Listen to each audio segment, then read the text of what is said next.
ভাইরা আমার, রহমতের নবীর এত শক্তি। এশার নামাজের পরে রহমতের নবী আম্মা জানেন হুজুরে গিয়ে ঘুমায় গেলেন। হঠাৎ রাতের গভীরে আম্মা জান সজাগ হইলেন। সজাগ হইয়া দেখে রহমতের নবী আয়েশা তার বিছানার পাশে, নবী নাই। আম্মা জান পেরেশান হয়ে গেলেন, রাসূল কোথায় গেল? বের হইয়া দেখে অন্য কোন বিবির ঘরে কয় না। আম্মা জান খুঁজতে গিয়ে দেখে রহমতের নবী জান্নাতুল বাকিতে উম্মতের জন্য দোয়া করেন আর কান্না করেন। আম্মা জান একটু পিছন থেকে দেখে আবার তাড়াতাড়ি গিয়া শুয়ে পড়ছে।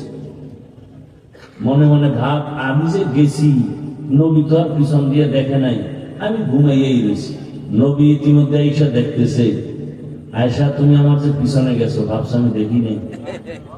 তোমার বাবা আবু বকরের মতো ভাবছো? আমি রাসূল সামনে যেমন দেখি, পেছনেও তেমন দেখি। আমি রাসূল ডানে যেমন দেখি, বামেও তেমন দেখি। আমি আলোর মধ্যে যেমন দেখি, অন্ধকারেও তেমন দেখি। কে দিছেন এই পাওয়ার?